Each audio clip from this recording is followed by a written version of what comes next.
Yes, alright. Want to make it one to buterefu awawa. Tugenda kuwa tukatandikirawo era nkawaka kugambye nti Liz Mikiel onono yamanyika nnyo bambi mu myaka gy'ensanvu eyo ng'okwegatta ku bandi eno yali eyitibwa disco band BONEY M era nga yalina emyaka 25 we yagyegattirako kaakano akonye 67. Owokubiri tulina Bobby Ferrell.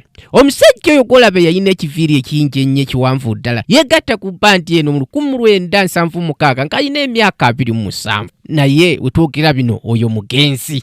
Ne tuwera ne Marcia Barrett. Marcia Barrett ono mukazi Muungereza yalina emyaka bambi 20 mu 1975 nga wetwogera bino mukyala akulidde ddala tuludde awuzise emyaka gye 71 eky'obukulu naye nga waali amuga. Ne tugenda ku Legacy Ball y'omu ku baali bambi abakulembera BONEY M disco group wakati wa 1982 okutuuka 1990 bandi eno we yasasikira era ng'okugyegattako yalina emyaka 32 wetwogera bino kabaka alina emyaka 69 egy'obukulu. Ne tugenda ku moving to Germany oba muyite Maisie Williams ono nno yegatta ku group eno bambi era y'omu ku banyumirwa ennyo obuyimba obwakwata ennyo myaka gy'ensanvu yalina emyaka 24 kaakano wetwogerera akonye 68. Mwevale nnyo nate okubeera nga mugumidde ku malingirize n'olulala tujja kudda nga tulingiriza ebisikirawo nate.